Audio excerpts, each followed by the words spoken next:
C'est en assistant à l'Assemblée générale de Cattenom-en-Fête qu'on comprend la définition du mot bénévolat. Organisatrice des événements phares de notre commune comme le 14 juillet ou la Saint-Nicolas, l'association a souvent joué de malchance avec la météo, mais a toujours fédéré et attiré de nombreux visiteurs. Au niveau de la commission des fêtes de la municipalité, nous avions décidé de faire un peu plus d'extérieur et Cattenom-en-Fête a suivi exactement la volonté de la municipalité. Je les remercie encore une fois parce que c'est pas simple.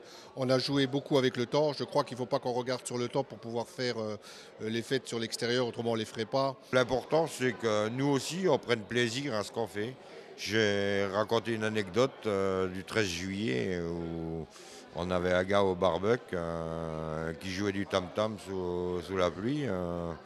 Bon, ça a détendu l'atmosphère. Au lieu d'être morose, ça nous a mis un petit peu d'ambiance sous nos stands mouillés. Notre challenge l'année dernière, c'était de faire à moindre coût pour que tout le monde puisse en profiter.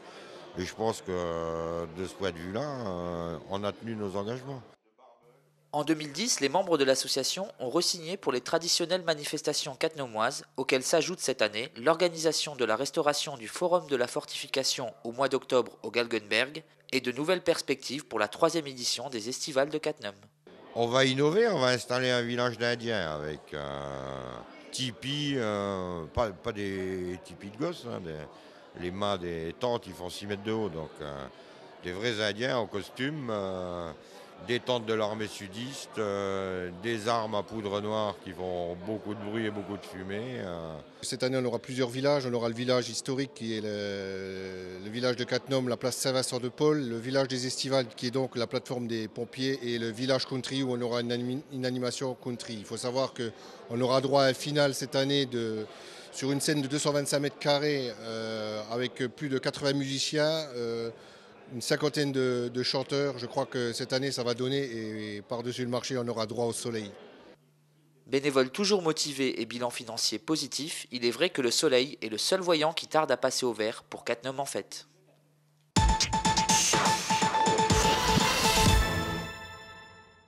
Cours-tu comme cela? Je m'en vais à l'école. Au casino, une représentation théâtrale de Pinocchio a été proposée aux maternelles cattenomoises. J'ai eu l'idée de contacter les autres écoles de la commune pour pouvoir faire un spectacle commun afin de réduire le coût pour les familles du spectacle pour pouvoir offrir un spectacle de qualité. Et donc voilà, donc les écoles se sont portées volontaires et donc j'ai réservé la salle que la commune nous a offert gracieusement. Les parents sont venus installer les chaises.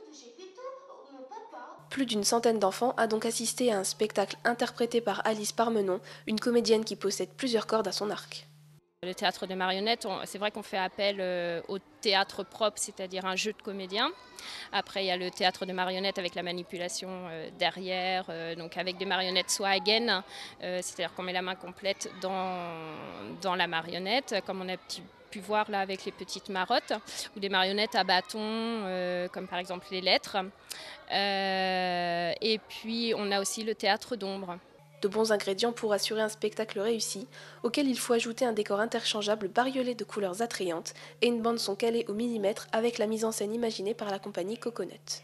C'est quand même un conte qu'ils connaissent et normalement dans les écoles avant ils sont préparés, donc ils ont quand même entendu l'histoire, donc il y a des personnages clés comme la grosse baleine qu'il ne faut surtout pas oublier, c'est dès qu'ils arrivent ils la demandent, donc voilà, c'est vrai que c'est important pour eux qu'ils retrouvent les clés et les personnages importants de ce conte, donc Pinocchio, la fée bleue, son papa Geppetto, la baleine, le pays des jouets où effectivement avec ce monsieur très imposant, Hector, voilà, qui est à la fois méchant mais qui impressionne pas trop Pinocchio parce qu'il a ce côté un peu rebelle et voilà, il veut découvrir la vie, quoi. Donc il passe par tout plein d'états. Preuve que l'adaptation du conte est un succès, c'est la réaction des écoliers qui partagent les émotions des personnages, tantôt heureux, tantôt peureux ou tantôt mélancoliques, mais toujours plongés dans l'histoire. Pour entretenir la magie, les institutrices poursuivent le travail en classe. C'est une histoire qu'on travaille à l'école, donc ça peut servir de support à de nombreuses autres activités. Donc on va travailler à partir des photos, des séances de langage avec les enfants. L'intérêt pédagogique du spectacle, c'est plutôt pour sensibiliser les enfants à tout l'environnement du monde de l'enfant, donc avec les jouets de Pinocchio et tout ça, et aussi en fait pour le mensonge, les débats philosophiques qu'il y a autour de ça. Comme quoi c'est grâce aux vieilles histoires d'enfants qu'on façonne de meilleurs adultes.